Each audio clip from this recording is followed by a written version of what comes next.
એક સ્ત્રી પોતાના જન્મથી જેની સાથે જોડાયેલી છે, જેને પોતાનો જન્મ આપ્યો છે, જેણે એ લોકોને બધાને પોતાની આખી દુનિયા છોડીને પુરુષના ઘરે આવીને એની આખી દુનિયા વસાવતી હોય, એના સંતાનોને જન્મ આપી એનો વારસો જો આગળ વધારતી હોય, રેશન કાર્ડમાં નામ બદલાય છે, આધાર કાર્ડમાં નામ બદલાય છે, બધા નામ બદલાય છે, સ્ત્રી નથી નામ બદલાય, ડિગ્રી જે પિતાના ઘરે ડિગ્રી લઈને આવી છે એની પાછળ નામ બદલાય, મેરેજ સર્ટિફિકેટ આપવું પડે છે એને.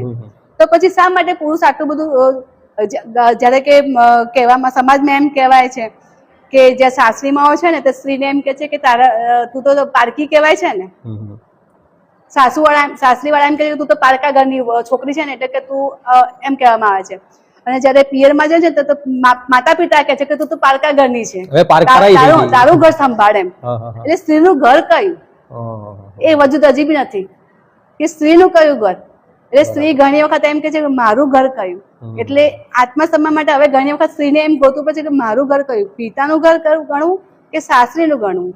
અને પછી જયારે બાળકો મોટા થાય બાળકો એમ કે છે આ મારું ઘર, તો સ્ત્રીનું વજૂદ શું? બરાબર છે. મતલબ જે પોતે એક શક્તિ છે એ શક્તિ પોતે જ શક્તિહીન હોવાનું ત્યાં આગળ ફીલ કરે છે.